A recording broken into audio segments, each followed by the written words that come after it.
Di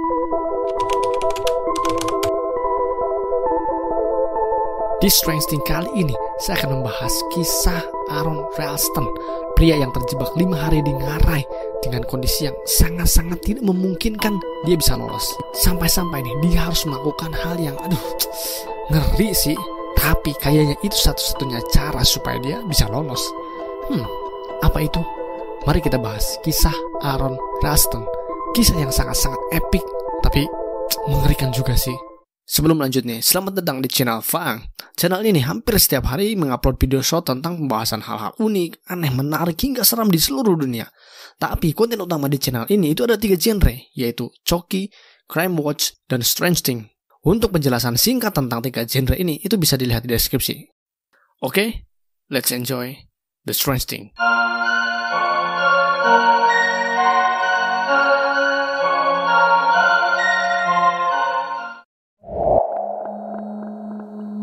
Nah, kita bahas sedikit tentang biografi Aron. Jadi, Aron itu lahir pada tanggal 27 Oktober 1975 di Marion, Ohio. Aron memang itu dari kecil sering mendaki gunung, bersepeda gunung, berpetualang, menjelajah tempat-tempat terpencil. Gitulah, pokoknya cinta alam banget. Nah, soal pendidikan, dia adalah seorang sarjana teknik, lulusan dari Universitas Carnegie Mellon pada tahun 1997. Nah, setelah lulus, dia bekerja di perusahaan Intel selama kurang lebih 5 tahunan. Hingga pada akhirnya, dia keluar di tahun 2002 karena merasa terlalu capek dan melelahkan memakan waktu. Jadi akibatnya, jiwa petualangan Aron itu makin terkurung. Ini dia awal dimana mimpi buruk Aron dimulai. Jadi, pada tanggal 25 April 2003, Aron itu sedang melakukan canyoning. Bagi yang gak tahu nih, canyoning adalah aktivitas kegiatan melintasi ngarai dengan menggabungkan kegiatan lain seperti mendaki dan panjat tebing gitulah. Cuma ini dilakukan di ngarai. Nah, disinilah cerobohnya Aron. Dia melakukan canyoning itu sendirian dan tanpa memberitahu siapapun juga. Ya memang cukup wajar juga karena Aron itu merasa dia sudah berpengalaman, sudah biasa dan memang sudah profesional dalam hal mendaki dan canyoning. Lagian Aron juga melakukan ini rencananya hanya sebentar kok, besok juga siangnya pulang. Makanya di sini Aron itu membawa sedikit makanan. Nah, singkat waktu di pagi harinya pada tanggal 26, Aron mulai melakukan perjalanan bersepeda gunung secara solo di pegunungan Utah, Amerika Serikat. Hingga akhirnya dia berhenti di sebuah ngarai yang bernama Blue John Canyon. Ngarai yang lebarnya itu 1 meteran lah. Nah, fakta lainnya adalah ngarai ini, daerah ini, itu bisa dibilang jarang dikunjungi orang karena cukup terpencil dan jauh dari mana-mana. Nah, karena jiwa petualangan Aron memutuskan untuk mengeksplor ngarai ini. Akhirnya, Aron berhenti di sini dan melakukan canyoning sendirian di sini. Aron itu mulai turun ke ngarai ini dan kebetulan di situ ada batu besar yang terhimpit lah. Aron menginjak batu itu, turun ke ngarai, turun sampai dia mendekati batu besar yang terhimpit lagi. Di sini Aron dia mikir batu itu aman-aman aja. Tetapi perkiraan Aron salah dan fatal sekali. Batu besar itu tidak terkunci kuat oleh himpitan ngarai, yang akibatnya saat Aron menggapai batu itu jatuh terperosok. Tetapi bukan hanya batu aja yang terperosok, Aron juga terperosok. Terperosoknya memang gak dalam, cuma 1 meter di posisi awal batu itu berada. Tetapi tetap aja Aron sedang berada di 30 meter di bawah tanah. Nah, disinilah nih Aron dan batu itu kan terperosok bersama-sama, dan posisinya kebetulan Aron dan batu itu berdekatan. Yang akibatnya batu itu menghimpit tangan Aron. Aron terjebak, panik, terhimpit batu yang beratnya 360 kg. Coba bayangin nih, rasakan apa yang akan kamu lakukan kalau ada di posisi Aron, terhimpit di ngarai, terpencil lagi. Bingung, panik, pasrah, frustasi, atau nyesel? Apapun jawabanmu, percayalah itu sama apa yang dirasakan oleh Aron pada saat itu. Dan di sini Aron baru sadar dia tidak memberitahu siapapun sebelum dia berangkat. Tercatat nih, jarak terdekat Aron dengan jalan raya itu 30 km. Jadi jika Aaron berharap ada orang yang menolong gitu, tiba-tiba ada orang lewat menolong, itu bisa dibilang impossible atau mustahil. Jadi nih sekarang dia berada di tengah gurun di dalam ngarai terpencil. Tangannya terjepit, mustahil ada orang yang menolong, dan tahu Aaron di situ. Berada di 30 meter di bawah permukaan tanah juga, dan 30 km dari jalan raya. Ngeri. Nah di sini nih fatalnya juga. Ingat kan, Aaron hanya membawa makanan sedikit, terbatas. Apalagi sebagiannya sudah dia makan karena dia kan sudah 1 malam menginap. Di sini dalam keadaan ini Aaron cuma punya 2 burritos, 1 botol air mineral, dan beberapa permen. Wow, bayangkan aja gitu, makanan segitu untuk sekali makan aja. Kayaknya masih kurang deh. Sedangkan Aaron itu cuma punya makanan ini untuk bertahan hidup yang entah sampai kapan dia berada di situ. Nah untungnya Aaron memang orang profesional dan sudah berpengalaman. Jadi Aaron bisa dengan mudah untuk menenangkan diri dulu. Jadi di sini Aaron menenangkan diri dulu, merilekskan, santai, memikirkan beberapa opsi yang memungkinkan. Nah dari beberapa saat Aaron menenangkan diri dan berpikir, ini dia beberapa opsi yang terpikirkan oleh Aaron. Yang pertama nih, udah pasti menunggu aja hingga ada orang yang sadar dan melakukan pencarian kepada Aaron. Yang kedua, Aaron gimana caranya harus bisa memindahkan batu ini. Atau yang terakhir, Aaron harus mengikis, memotong sedikit demi sedikit batu itu dengan pisau lipatnya. Nah dari beberapa opsi barusan, Aaron merasa opsi yang paling mudah dan cukup masuk akal adalah memotong batu itu atau mengikis batu itu. Karena ya jika hanya diam aja menunggu orang mencari, itu cukup memakan waktu berhari-hari. Yang mana gitu makanan Aaron itu mungkin gak cukup untuk beberapa hari. Itu tidak cukup untuk bertahan hidup sampai bantuan datang. Sepanjang malam Aaron itu menghabiskan waktu untuk mengikis batu besar yang menghimpit tangannya cuma dengan pisau lipat yang dia punya. Nah singkat waktu setelah kurang lebih 15 jaman lah, Aaron itu baru sadar. Sepertinya hari ini sia-sia karena sangat mustahil memotong batu yang sangat-sangat keras dengan pisau lipat. Dan pada akhirnya Aaron mencoba opsi yang kedua, yaitu memindahkan batu besar ini. Dengan modal tali yang Aaron bawa dan tenaga dari 1 tangan, tentu ini sulit dan bisa dibilang lagi dan lagi mustahil untuk bisa memindahkan batu seberat 360 kg dengan 1 tangan dan tenaga Aaron yang sudah terkuras habis. Ya bayangkan aja gitu, tenaga ala kadarnya, udah capek, harus memindahkan batu seberat 360 kg dengan 1 tangan di tengah ngarai juga dalam posisi seperti ini. Mustahil banget. Makanan mulai menipis, tenaga semakin berkurang, darah bercucuran, ditambah suhu di gurun yang sangat-sangat panas.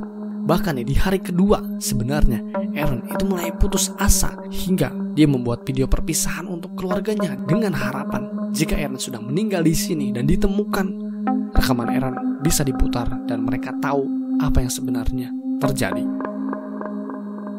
Singkat waktu di hari ketiga inilah Aaron memikirkan cara yang sepertinya ini satu-satunya cara terakhir, yaitu ada yang bisa nebak apa yang dipikirkan Aaron? Aaron akan memotong tangannya. Gila. Ini keputusan sangat-sangat, tapi sih mungkin ini satu-satunya cara. Setelah berjam-jam Aaron memikirkan cara ini dengan matang, hingga Aaron membuat video yang isinya menjelaskan keputusannya untuk memotong tangannya ini, kenapa dan bagaimana beratnya gitu untuk melakukan ini. Ngeri. Karena memang itulah cara terakhir yang bisa Aaron lakukan sekarang. Dan kayaknya emang iya juga sih. Coba pikirkan apa sih yang bisa dilakukan oleh Aaron selain memotong tangannya. Dengan tekad yang kuat dan keputusan yang udah bulat lah, akhirnya Aaron mulai mengeluarkan peralatan yang dia miliki, khususnya yang utama pisau, untuk memotong tangannya.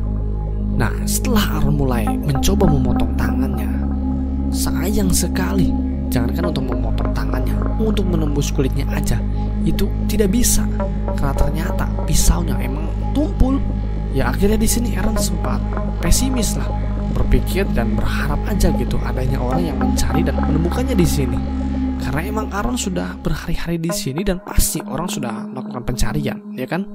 Ya tapi disinilah harapan Aaron itu mulai hilang. Dan pada akhirnya Aaron membuat video lagi sebagai perpisahan atau wasiat terakhir lah. Karena memang Aaron benar-benar pasrah dan tidak punya cara dan jawaban untuk bisa keluar dari masalah ini. Di sini juga di rekaman ini Aaron itu menceritakan tentang apa yang dia rasakan di kondisi ini. Seperti ini, dia itu kadang membayangkan gitu teman-temannya, keluarganya itu tiba-tiba ada di depannya dan membantu dia keluar dari sini.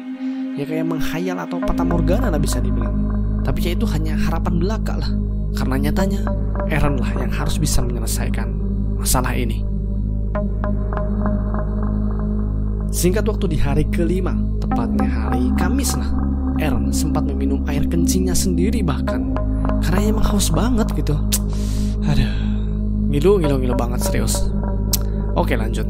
Nah di sini Aaron berpikir kembali cara gimana untuk bisa memotong tangannya. Dan akhirnya cara yang sangat-sangat ekstrim terpikirkan oleh Aaron, yaitu Aaron akan mencoba memotongnya sendiri. Dan setelah itu Aaron akan mulai menarik tangannya. Sudah gitu kulitnya kan akan tertarik gitu. Terus dia mengiris, menyayat gitulah tangannya. Aduh, ngeri banget. Dan tahu hasilnya apa? Boom, Aaron berhasil memotong tangannya. Walau tangannya putus bercucuran darah, tapi di sini Aaron senang bukan main. Hingga nih saking gak percayanya gitu dengan apa yang Aaron lakukan dan hasilnya seperti ini, Aaron itu sempat diam beberapa saat karena saking senangnya, campur haru, lemas, dan wah campur aduk lah pokoknya. Tercatat nih di sini Aaron menghabiskan waktu 1 jam untuk memotong tangannya, alias 1 jam dia menahan rasa yang sangat sakit luar biasa. Aduh. Nah di sini Aaron itu sadar dia nggak bisa naik ke atas karena naik itu lebih memakan tenaga. Ditambah dengan Aaron yang kini cuma 1 tangan, itu cukup mustahil untuk bisa Aaron naik ke atas. Maka Aaron perlahan turun dengan tali ke bawah ngarai sekitar 19 meteran lah. Tapi di sini Aaron nggak langsung senang dulu. Kenapa? Karena bayangkan aja kondisi Aaron yang udah hancur parah masih harus bekerja keras. Karena Aaron harus berjalan berkilo-kilometer untuk menyusuri ngarai ini sampai dia menemukan pemukiman atau jalan raya lah. Aduh. Nah tapi untungnya setelah 10 km Aaron berjalan kaki, wow, 10 km dengan kondisi Aaron seperti ini, dia masih kuat berjalan 10 km. Strong banget sih ini orang. Akhirnya Aaron bertemu dengan keluarga asal Belanda lah yang kebetulan sedang melakukan hiking di sana. Mereka adalah Erik, Monique, dan ayahnya Andy. Mereka itu langsung memberi Aaron makanan, air, langsung menghubungi polisi juga. Tapi ya di sini Aaron tetap sempat khawatir dia akan mati karena telah kehilangan banyak darah. Apalagi di saat itu Aaron itu kehilangan 18 kg berat badannya. Aduh, 18 kilo dalam waktu kurang lebih 5 harian. Aduh, gila. Dan singkat waktu setelah Aaron menunggu sekitar berjam-jam, akhirnya pertolongan dengan helikopter datang. Untungnya pertolongan ini itu terbilang cepat loh, karena ternyata untungnya Aaron itu sudah dalam pencarian, dan pencariannya kebetulan sudah dipersempit ke daerah Canyonland. Singkat waktu tangan Aaron yang terputus dan terhimpit batu akhirnya bisa diambil. Dan tahu cara ngambilnya gimana? Bayangkan aja nih, untuk mengambil tangan Aaron itu diperlukan 13 orang, sebuah katrol, dan dongkrak hidrolik untuk memindahkan batunya. Wow, bayangkan aja gitu. Aaron kalau tetap berusaha untuk memindahkan batu itu sendirian dengan kondisi tangan satu dan tenaga habis, aduh itu impossible banget sih, nggak mungkin banget. Karena faktanya untuk memindahkan batu itu ya harus sebanyak orang ini dan pakai alat. Ya jadi keputusan Aaron memotong tangannya ya bisa dibilang itu benar banget gitu. Setelah tangan Aaron diambil, tangan Aaron itu langsung dikremasi dan kremasinya itu diberikan kepada Aaron. Ya untuk kenang-kenangan pasti. Singkat waktu setelah 6 bulanan lah, akhirnya Aaron kembali lagi bersama beberapa orang untuk mendokumentasikan apa yang terjadi di sana. Tentu kisah Aaron itu dibukukan dan difilmkan yang berjudul 127 Jam yang diperankan oleh James Franco. Dan film ini juga masuk nominasi dan mendapat beberapa penghargaan. Aaron kini terkenal sebagai motivator dan tetap sebagai pencinta alam. Bahkan setelah kejadian ini nih, Aaron tetap meneruskan impiannya, yaitu menaklukkan Colorado Sportiners, yaitu sebutan untuk puncak-puncak gunung yang terletak di negara bagian Colorado, Amerika Serikat, yang memiliki ketinggian sekitar 4.000 km di atas permukaan laut. Dan Aaron berhasil menyelesaikan ini di tahun 2005. Wow, benar-benar strong nih orang gitu. Biasanya gitu, dan wajarnya pasti orang akan trauma setelah mendapatkan insiden yang mengerikan, ya kan? Dan Aaron masih aja kuat. Aduh, mantap lah pokoknya. Gimana? Epic dan menegangkan, ya kan? Jujur sih saat nonton film ini atau baca kisahnya, ngilu banget gitu. Gak kebayang gitu jika kita ada di posisi Aaron. Coba komen nih, jika kalian ada di posisi Aaron, apa yang akan kalian lakukan? Thanks sudah nonton, semoga kalian sehat selalu dan rezeki lancar. Oke, alright. Thanks sudah nonton lah pokoknya. Bye.